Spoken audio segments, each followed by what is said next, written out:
How did I get started? It's a long story, but I actually believe that I was born to fish.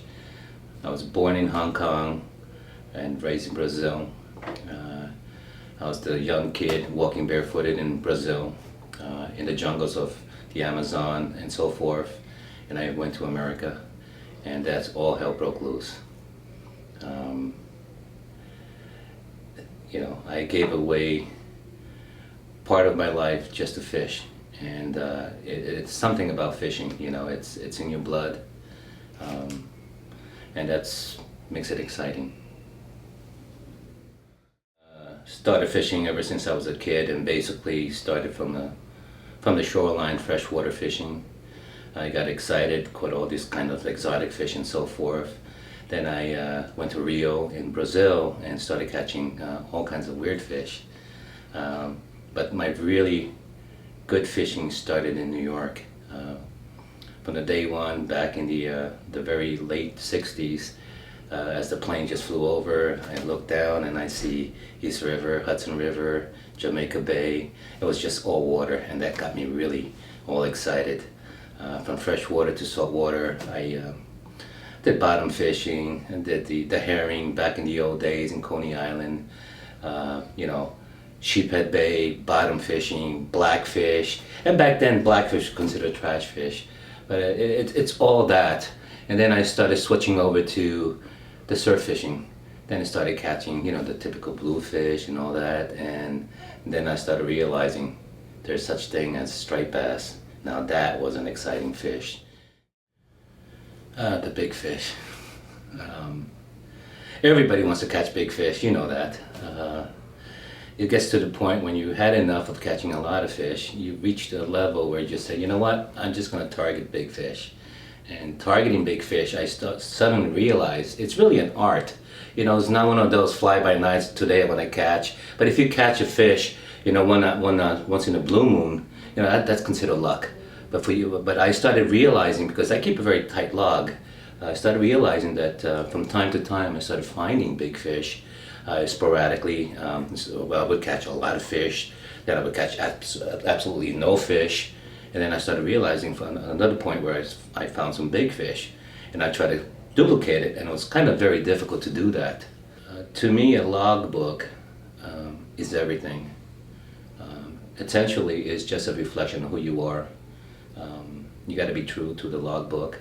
One day you'll catch a lot of fish, the next day you actually get the complete skunk. And it doesn't necessarily mean that you're bad.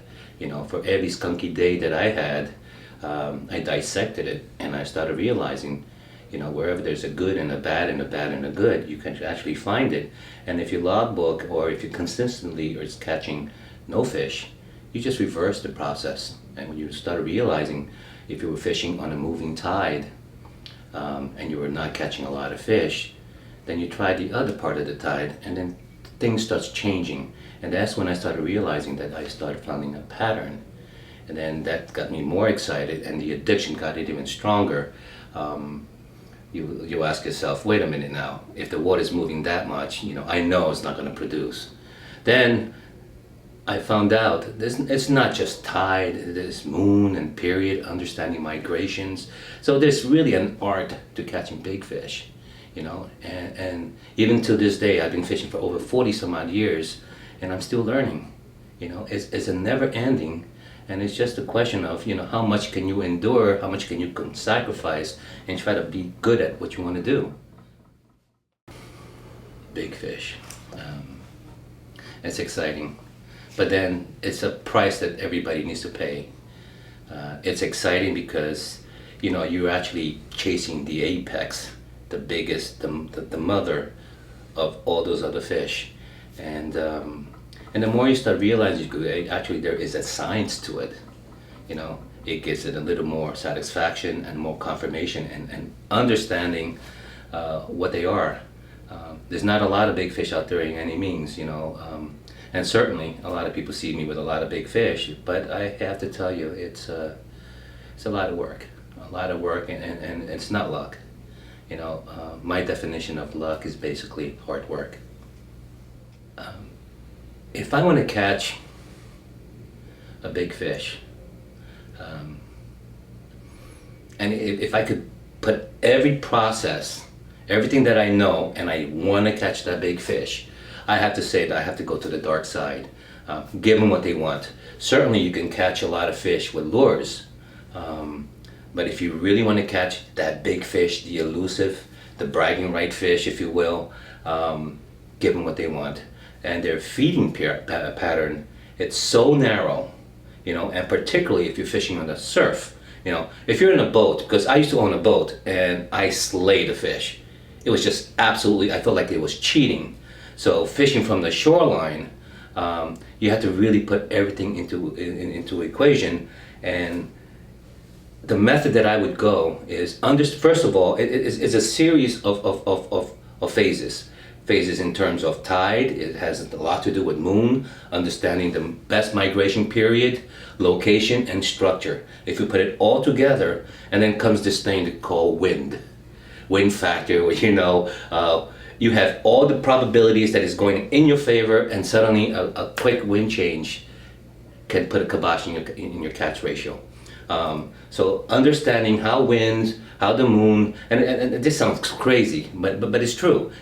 There is an actual science to catching those big fish, and for me to catch that big fish, if I know there's a lot of bunker in there, I'll give them what they want. That's basically as basic as I can be, but don't let that fool you, because there are techniques, specific technique, presentation, timing factor, what you got to do to find that big fish. What lures to use, there are so many variables, and the one key thing you really have to understand is to be proficient in just about every type of lures. My favorite way to catch a big fish with lures, hands down, is got to be a low presentation, very slow presentation, where those fish the larger fish tend to come in the darkest of the nights, and they're very wary, and they don't give you much time.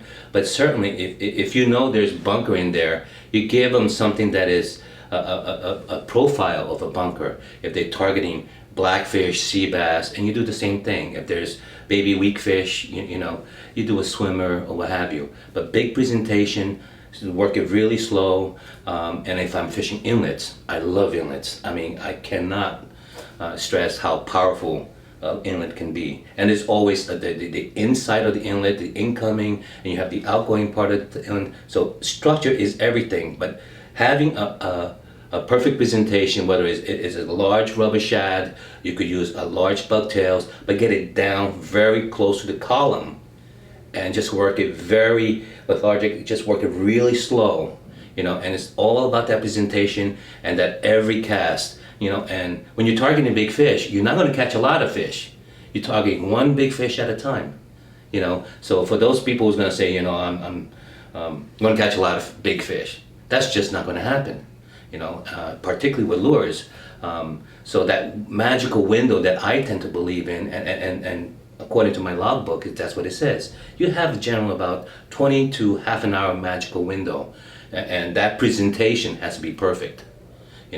Bucktails, big darters, even big swimmers, metal lip swimmers, and if they're feeding on mullet, I get a surface swimmer. If there's kind of a bait fish, I'll use a darter. If you want to get really close to the bottom, I'll use a bucktail. I'll use a big rubber shad.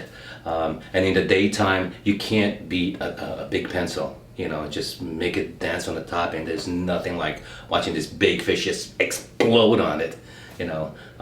So it varies. I can't really tell you one particular, but as long as you match the hatch, you understand what they're feeding on and the time of the day, and when you put it all together, ultimately, it'll come to you.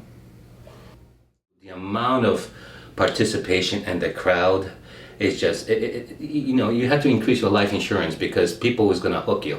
They're going to hit you on the head. You're going to have a brawl, people crossing each other's line. That's not my type of fishing. I like the hunt. I like the big hunt.